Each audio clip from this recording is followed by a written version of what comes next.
Everyone, welcome to this AMA session with Bijan. I am Madhumita Mantri, product lead at Startry.ai, which is an early stage startup in Bay Area focused on real-time analytics and anomaly detection. I'm very excited about this AMA session, especially the topic is something very close to my heart. It's about how to start new products that people love, and we have an expert with us, and we'll love to hear more from him today and learn a lot. So without further ado, I kick off the session. And my first question to you, Bijan, I hope I'm pronouncing your name correctly. Yes, it's close enough. Thank you. Can you please share your career journey and career success recipe in product management overall, and something not on your LinkedIn profile? Yeah, sure. So my career journey has been a complete wild exploratory path of just curiously exploring new technologies and new products that we think significantly improve productivity per capita. So my academic background is engineering, electrical engineering, and MBA, but since my graduation from university, I've either run my own startup or I've been a product manager. And the reason I became a product manager was because I had a startup that I was running for a couple of years. Things weren't really working out. We had a few customers. It wasn't going to scale. And I was trying to figure out what to do with my career. And a friend of mine told me that I should become a product manager. And I didn't even know what product management is. So he told me, look, I think you are a product manager. You should be a product manager. And without even knowing what it is, the word sounded very interesting. And what sounded very interesting to me was being in charge of a product, which has been really my passion, even with companies that I've tried to start on my own or teams and projects that I've joined. So totally accidental. From there, I started looking for product management jobs. I landed my first job as a product manager. And as time went by, I became more and more interested in the field. In my last role as a full-time employee, which was like over a year ago before I became full-time focused on product management exercises that we'll talk about, I was head of product at a company called Mina Protocol. This was a project that was worth about $3 billion. And I came in halfway through the project being in incubation. We made some major changes to the product roadmap, product strategy. We brought a lot of focus to what the company was going to deliver. And I think we were able to successfully deliver the first version of the product. And we were in a good path to deliver a second version, which is pretty much like just a few months after I left. So that's kind of my journey, at least from a product management perspective. But I've also been a founder all the time. I've always tried to kind of play around with new technologies. I have 2 products right now that I'm carefully managing and I'm trying to grow. The first one is product management exercises. It's a community of over 150,000 product managers that help each other prepare for their PM job interviews. We have alumni in every single top tech company that you can imagine. And then the second one is also a brainchild of PM exercises, and it's trying to tackle one of the biggest problems that I've seen it existing in the whole world of product management, which is that there's usually lack of clarity on what needs to be built and what should not be built. And this results in a lot of back and forth between product and eng. It results in a lot of wastage of energy because engineering ends up building something, then product says it's not what I wanted. Designer says it's not exactly how I imagined the interface to look like. So what Product Monkey does is it uses AI to consume as much context as it could about what you're trying to build through images, through text, through audio, through your previous work, and using all that content as input, it's able to actually give you very, very detailed requirements and engineering task tickets that you would not have been able to produce on your own because it just takes so much time. So it really solves a couple different problems. It makes product managers a lot more efficient because it produces all that work for you pretty quickly. It makes the whole team more productive because it allows you to actually reduce all the back and forth and like kind of get rid of all the ambiguity. And it actually empowers a lot of the other teammates across the organization because you can also use the same tool to, for example, provide test plans that are a lot more detailed than the QA team is used to. So that's what I'm doing. My target audience, I think, in my life is our product managers, and I enjoy serving them because I think that the more we can train good product managers and the better tools we can provide to them, we can actually lift GDP per capita by improving productivity using better product management techniques that create better products that are more useful for everybody. So that's my journey.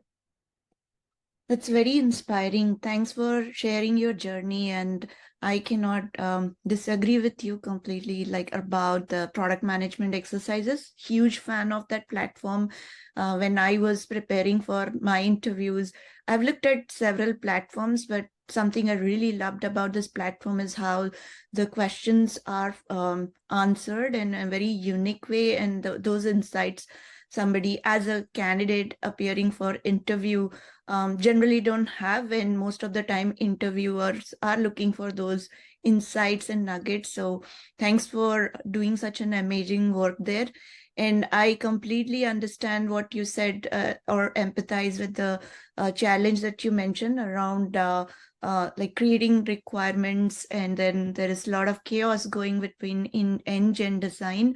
I think we haven't solved that, and really I'm going to definitely try out Product Monkey and see how that's going to help in our space, and highly encourage everyone to try both the platforms. So thanks for creating this impactful initiatives. And I really loved like how you said empowering the PMs, how it can help further create great products.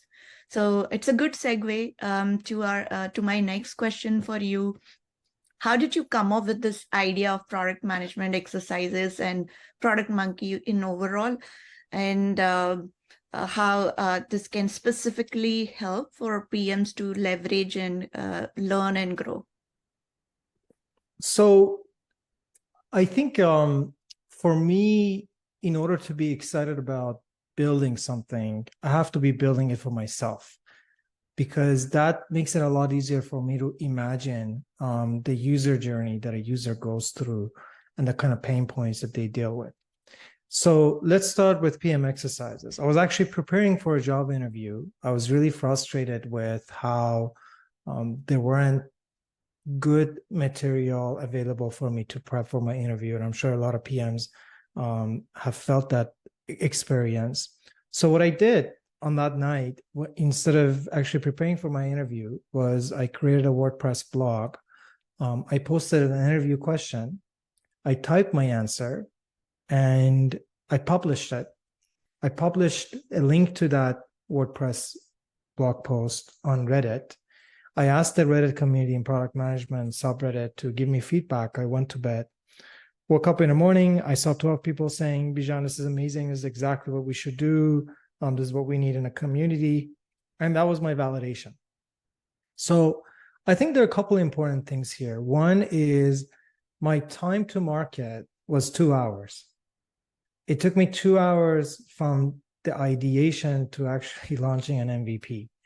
And it's very important to be that rapid, that quick with shipping, because we're always under so many wrong assumptions about the journey of our users or the pain points that they have, and all our assumptions on like what's cool and what's not, that we're going to be making so many mistakes along the way. And the only way we can kind of minimize the impact of those mistakes is to release and ship very, very rapidly. So the first version of the product came out within a day. After that, people told me continue. For about 100 days or so, I kept posting one question and one answer every day. As the number of questions increased and as the number of auditor viewers increased, people started telling me, why are you the only one who's posting answers? We actually have feedback on your answers, and we want to share our thoughts on how we would approach it. So I said, okay, that's great. Go ahead and publish it. So I started rewording the questions in a way that was kind of inviting everybody else to post their answers. So they started posting their answers. Then a couple of weeks later, they said, well, are you the only one who can post questions? Like, we're all going through job interviews and we'd like to share our questions and challenges we're facing. I'm like, okay, great. So now we need to move to a Q&A platform. We move to a Q&A platform, and then the users say, well, you got all these different questions and answers, and some of them seem to be better than others, but how do we evaluate what's good and what's not good? So can you give us some frameworks? So from there, frameworks came in. And then they're like, okay, you got all these frameworks. Can you just have a place where we can just quickly go through all the frameworks? So from there, the whole interview prep course came on. So along the way, I didn't have, to be honest, this grand vision of, I want to change the world by, creating PM exercises to do such and such. My strategy was pretty simple. I want to create a platform that makes it easier for people to prepare for their job interviews in the field of product management.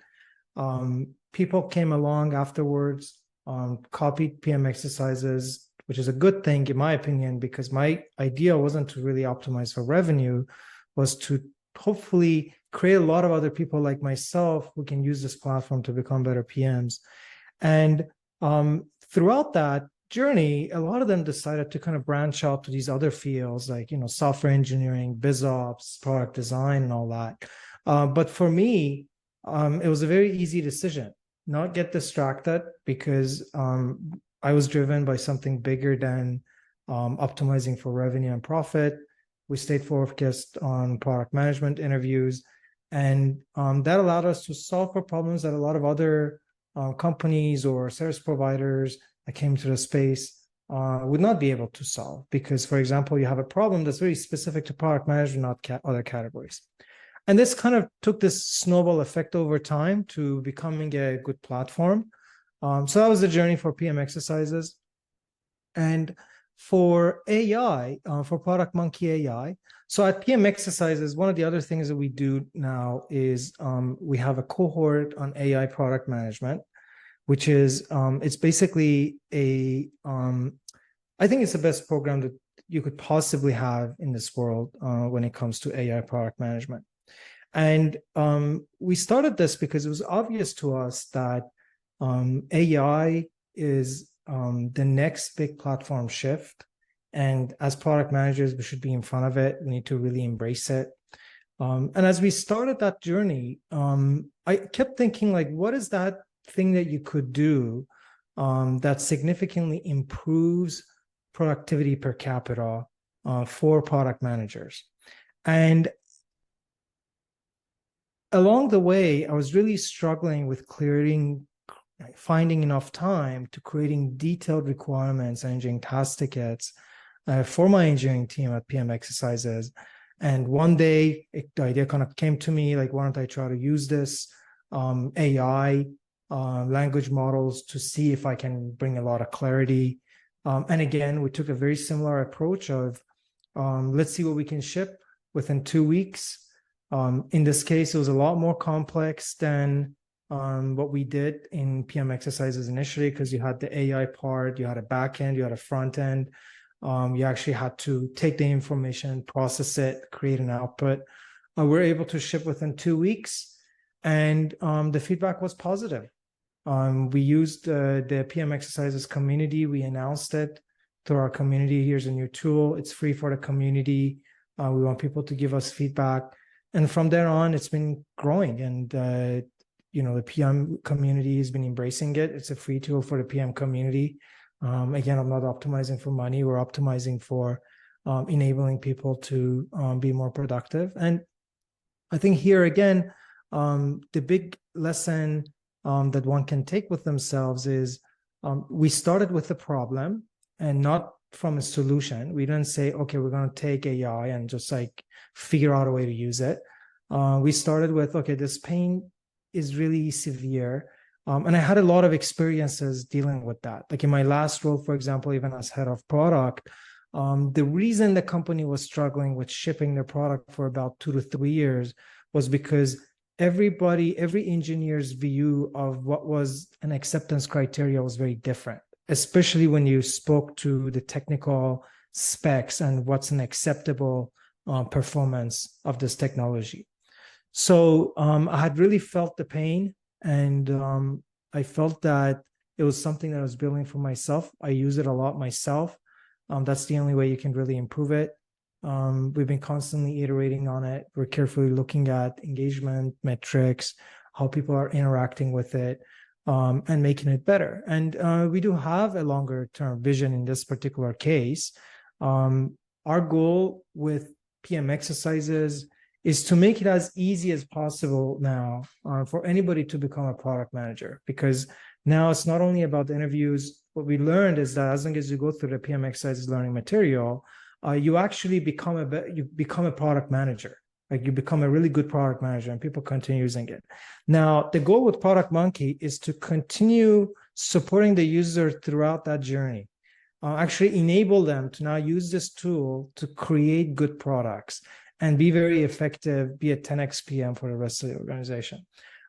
So the journey here is, again, to the objective here is, again, to serve the product managers and help them become a lot more productive, and not optimized for revenue or profit. So we're kind of a different type of company. We're not trying to become a unicorn or anything like that. That might become the case over time by us living in a world where there are maybe 100 times more product managers than there are now, because all of a sudden you've removed the barriers for people to create products, right? If you remove barriers for people to create products, I think everybody has a bit of a product manager in them that might come to surface and say, I want to build products. So yeah, that's the journey, and really kind of embracing what we think is the right way to contribute to the community. Great cause and impact, and truly inspiring. I can totally understand what everything that you said, especially productivity is a big concern for PMs, and the chaos and working at a startup or early stage startup or even big companies. There's a lot of back and forth, and I can totally see how this is going to be very helpful. And preparing for PM exercises is another big thing. Like, I have faced myself just for preparing for interviews. I have become a better PM over a period, and I continue to do that even now, like going through the exercises. So thanks for sharing your journey, how you started, and such an impactful product, and you're optimizing for impact as versus revenue. My next question to you, since we are talking about building new products, what key factors should entrepreneurs like you, or more people like who are aspiring to be entrepreneurs, they can primarily be benefited and consider those factors in identifying those potential new product? I think you said like your passion and finding the problem. If anything more that you would like to add to that? Yeah, so a couple of Especially things. in the area of like resonating with the customers, because that's one piece I've always found hard, like when you don't have anybody to talk to, just in the very early stage. So really good question, because I think one of the biggest mistakes that we make is we get excited about features rather than the amount of impact or amount of value that we can bring to our target user. So how do you know that? I mean, I think a couple things. One is you have to think about the alternatives to your product that exist today and how those alternatives will work themselves out in the long run, and if you can still contribute and add value, right? So, for example, in the case of PM exercises, one might say, yes, it's easy for somebody else to copy it. And you're totally right. Somebody could go in and just like create the exact same platform and all that. But when you look at community angle of it, that part is not easy to copy. So you got to know what it is that adds so much value to the users that makes people want to stick around, right? And even as of now, if you go through signing up to the PM exercises platform and subscribing to the yearly package, you will still be asked at the end of the journey why you had decided to pay. It's because we carefully look at what it is that makes people choose us. And it's very important for us to be aware of it. And of course, as a startup, the early days are more qualitative than quantitative. So you got to have like some sort of an, it's like industry insight, or like, conversations with people that you've been around, or group of friends that all have told you to have the same pain point. But you got to start with something, right? And have access to a group of users that allow you to give and receive constant feedback from them on whether or not you're going in the right path. And as time goes by, these tools are becoming more and more popular, right? So for example, Discord, right? Discord is a public forum, or like public chat platform now.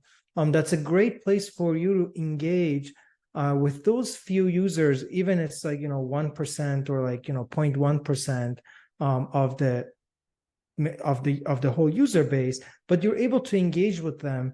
They'll tell you what's bothering them, what sort of features they want you to develop, because they enjoy that personal relationship with the founding team of a project. You can ask them to hop on a call with you and have a meeting with them and ask them about the journey that they're going through, and try to kind of detect the sort of pain points that they're dealing with along the way, and hopefully turn that into a product.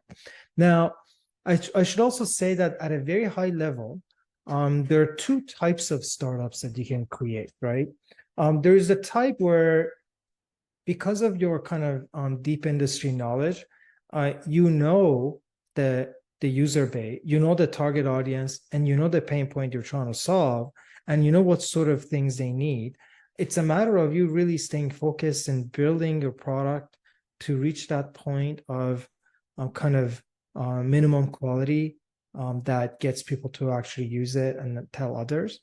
And then there's this other case where you come across a technology that's a no-brainer to you, and you can see that this will make this particular use case in a variety of industries a lot more productive and a lot more smooth and better to go through. And in that case, you might decide that you're going to go build the technology, right?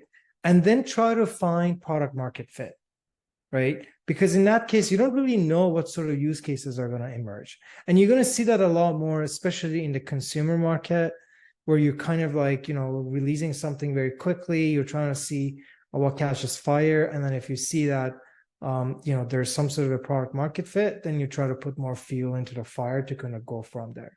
So really two types at a very high level. For myself, with both PM exercises and Product Monkey, I've been part of a camp where I had a pretty strong hypothesis on what the problem statement was and what the solution is.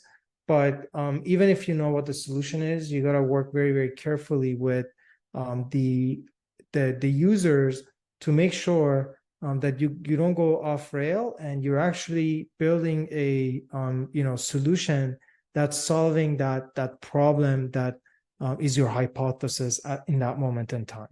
Unless you kind of decide that, okay, I'm going to actually have a different problem statement, and now I'm going to be solving for that. But it's important to kind of like maintain that relationship and constantly validate that. Does that answer your question? Yes, it does. And key takeaways for me, especially the community building. First, where you could have access to users, getting feedback. It could be as small as on the platform Discord. I think that's a very valuable insight. The second way of thing that you mentioned, like where people build the technology and then find a product market fit. So I have a quick follow-up question to that. Usually, how long like people should try with one problem statement and finding a product market fit, and say, should we time box that or be patient with it? Like what would you advise, or the either pivot or sunset? So I think it's also a little bit qualitative. You have to know what your hypothesis is and say, my hypothesis. So first of all, you build the technology, right? You want to build a technology maybe initially to keep it a little bit generic, to see who shows up. Then once you see who shows up, you have to start developing hypothesis on who is the target audience and what sort of pain point you're solving for them, and how does it actually work in their journey. And how it works in their journey is very important, because sometimes you can have a product that adds a lot of value to them, but because of the user journey, that person is not able to use your product. For example, they're part of a company that's very strict with compliance. No matter how much value you provide to that audience, right?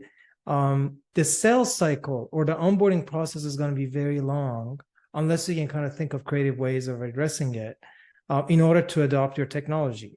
And sometimes you might have to make the hard decision of saying that for now, we're not going to serve that audience because we're just going to run out of cash before we close the sales cycle. So what it means is that you will have to kind of think about who's my target audience, what sort of problem I want to address, I'm thinking and I'm addressing for them. And then you go ahead and validate that. And this process might take longer for some user groups than others. But typically, if you have a product market fit, within the first 100 or so users, you'll see that. Like you can just see how it resonates with them, how they get upset if you're not updating the product very quickly. You will see how they get frustrated if something is not working. And those are usually good signs. It shows that there's some sort of an engagement. And that's when you decide that, okay, maybe there's potentially a product market fit. But a lot of qualitative metrics. There's some quantitative metrics that you can also think about. Like, for example, one of the things that people say is if your target user group, for example, 20 to 40% of them are retained after 30 days of interacting with your product, you can say you have product market fit. And the closer you are to the 40% or bigger than that, the more of a product market fit you have, right? Now, having product market fit doesn't necessarily mean that you're going to win that market. I think it's important for us to kind of realize that. And the reason for that is sometimes you can have a product market fit, but it's very hard for you to reach that audience, right? Like, for example, that audience doesn't search for a solution to their problem on the web, or they cannot just start using your product directly. They have to go through some sort of a longer term process, which kind of prevents them from using your product for a long time. So product market fit, finding that product market fit is kind of like one aspect of it. And then the other aspect is like, can you really serve that market? And can you grow very, very rapidly to capture that beachhead market? I think you have articulated it very nicely, and thanks for sharing that. That's really helpful. My next question to you is, could you share some strategies or frameworks that can help teams validate their ideas that they are coming up with, and more effectively, and before even investing in it significantly? Yeah. So first of all, document everything, because it's so easy to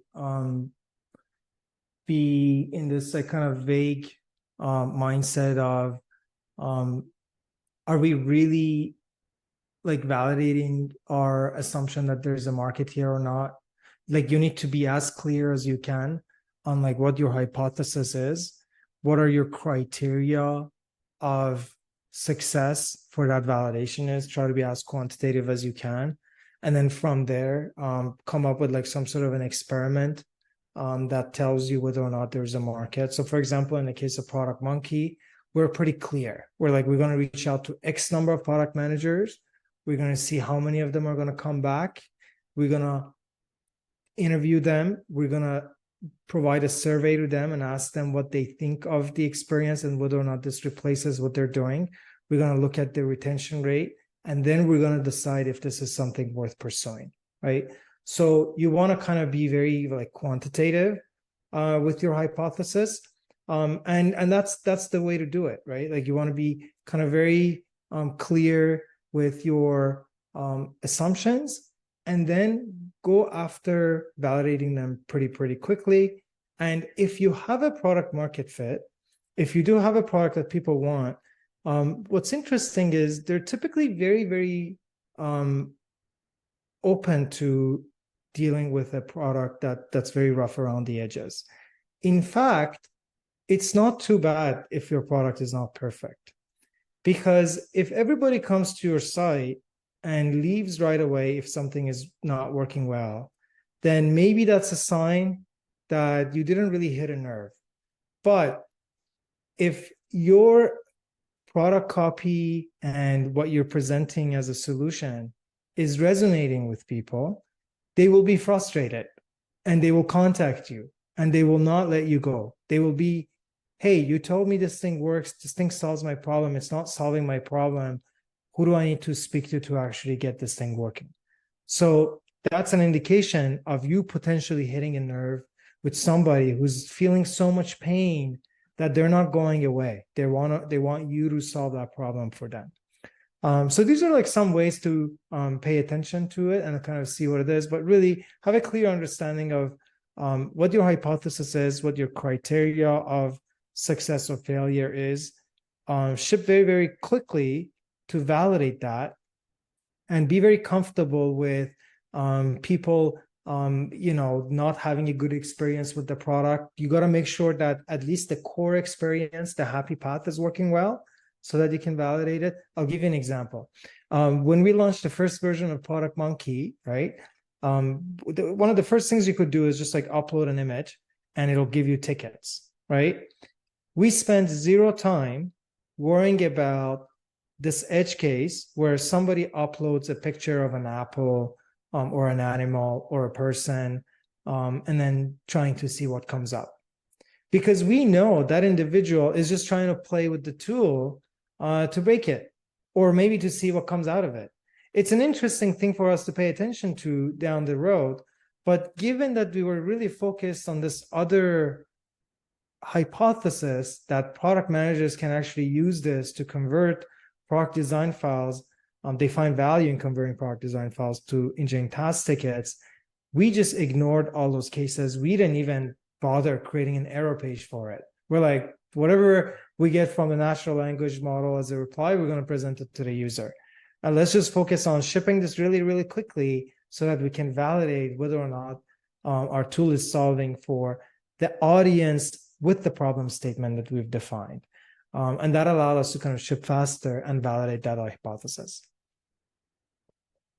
Awesome. Thanks for sharing that. I think ship faster and getting validated is a key thing in this journey, and that's very, very helpful. I know we're like near to the end time, so I just wanted to see, we have Adam on the call. Adam, do you have any questions you would like to ask?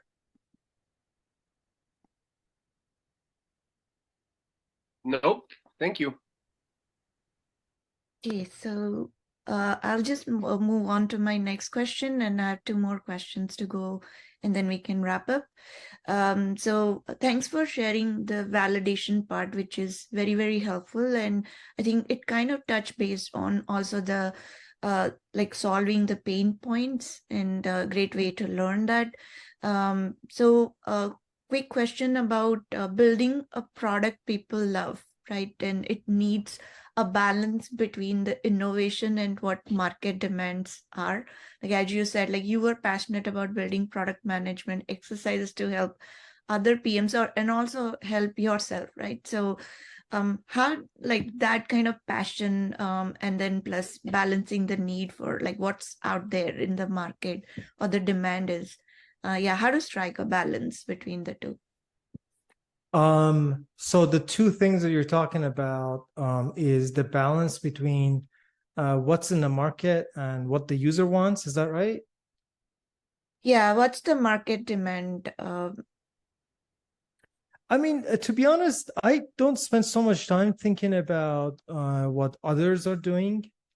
I'm more interested. I mean, sometimes I'm inspired by what they're doing, right? But I'm more focused on what the journey of my user base looks like and what sort of pain points they're dealing with, right? And if I think about it that way, it's kind of like the Apple model, right? Like Apple doesn't care so much about like, what kind of journey an Android user is going through and like how do they convert the Android user into an Apple user. They're more like, okay, if you're an Apple user, like how do I make you happier, right? And it's very counterintuitive, but what's so powerful about that approach is if they're extremely happy, they'll do the job of bringing other clients for you, right? And your other users for you, so that business or the product will continue growing. So for me, the balance is usually tilted towards paying attention to what the users want, but I try to be very objective with what we think is valuable to the user. So we have, like everybody else, at any moment in time, you have like 1,000 different product improvement ideas. But what we do carefully is we think about the impact to the user and the effort that it takes to ship it. And the third criteria that we keep in mind is, does it get us closer to our kind of end vision and our strategy, right? And between those three, for me, impact to the user is very important. Then the objective, and then the effort that it takes for us to deliver what we have in mind. So always start with the user, always think about the journey of the user and kind of work through that. And I think in the long run, that'll serve you better. Thank you for sharing that. I think eliminating the noise, because a lot of time while working on strategy or new initiative, people are over indexing on like, what does the competitive landscape look like? What does the market demand? I think changing the focus more on the user, what pain points they have, is extremely valuable. Yeah, completely agree. So just to wrap up this AMA session with you, and thanks for sharing all the great insights you have shared so far. One quick question, and then the summary, I mean, in terms of what the key takeaways or something that you would advise for aspiring PMs or aspiring entrepreneurs. So what would be one piece of advice, and any tools or frameworks that you will highly recommend for adoption and be more productive in this area? Yeah, so I think the number one thing that I would say for anybody who wants to become a PM is to spend the money that they're thinking about spending on like some sort of a course or cohort, right, to become a product manager. Spend that money. I'm not saying those are bad, but consider spending that money on building a product as well. Because when you actually build a product, you go through the experience of dealing with engineers, product designers, all the back and forth, how do product designers communicate with you and all that. And you might decide that you don't like that kind of ambiguous world that you're going to be living in all the time. And once you go through that, then it's a lot easier for you to decide, okay, this was the thing that really bothered me, or I was very curious and I just don't know how to deal with it. Therefore, I'm going to go read a blog post about it, or I'm going to go listen to a podcast, or read a book. So kind of take a very, action-based path for becoming a product manager. Start building a product and let the challenges that you come across guide you to becoming a better product manager. Just pay attention to the pain points that you as a user, right, of the product management career, you're dealing with, and try to go address those pain points for yourself, right? And over time, that'll actually become better. So one of the questions that was posted here is, which one book would you recommend to read? So one book that I really liked is The Mom's Test. So I've talked to people a lot about that book. And the reason I like about that book is it talks about how you shouldn't be focusing on the user's wish list, but you should be focusing more on the actual pain points that they go through. And a good example that the book talks about is like, if you ask me, do you eat healthy food? I might say yes. But if you ask me, what did you eat last night? I might say I had pizza.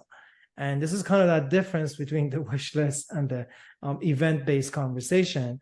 And you want to really try to like better understand your users and the journey they're actually going through. So throughout my conversation with my users, I never asked them, what sort of feature would you like me to see? Would you like me to build? Sometimes maybe we ask them a little bit towards the end of the interview, but typically it's about, tell me about your journey. Tell me about the last time you used the product, or let me see you actually using this. That's going to tell us a lot more. I think that's very helpful. Thanks for sharing that. Completely agree. If you ask users what features to build, you'll get like 100 features to be built, but understanding their pain point is extremely valuable. Great. Thanks a lot again for your time and sharing these insightful tips. So if any folks are interested in trying out product management exercises or Product Monkey, or reach out to you for any follow-up questions, what would be the best way to do that? Yeah, they can always reach out to me at Bijan at productmanagementexercises.com or Bijan at productmonkey.ai. Always around, looking forward to speaking to your audience. Thank you. And if folks wanted to sign up, then they just go to productmanagementexercises.com and then sign up for the course or interview prep. Is that right? Yes, they can do that. And then sign up for Product Monkey. I can just go and then sign up for a free trial. Yeah, it's very simple. It's actually a free tool for the PM community. So you can just go in, you can just like submit a link to your Figma page, and we extract all the images from your Figma. You select the ones that you care about, you provide additional context, and we give you all the tickets. Then once you see the tickets, you can convert some of the acceptance criteria into separate tickets with their own acceptance criteria. You can regenerate a ticket with some additional feedback. So it's like really optimized for you to kind of craft your set of engineering task tickets and PRDs. Awesome. I've seen the demo, but I really need to try it live. So thanks for sharing that, and highly encourage folks who are listening to this. Hope they learn a lot through PM exercises and definitely try the Product Monkey product to be more productive. Thank you, Bijan, and thanks for the session again. And thanks, audience and Adam, for staying through the entire session and listening to us.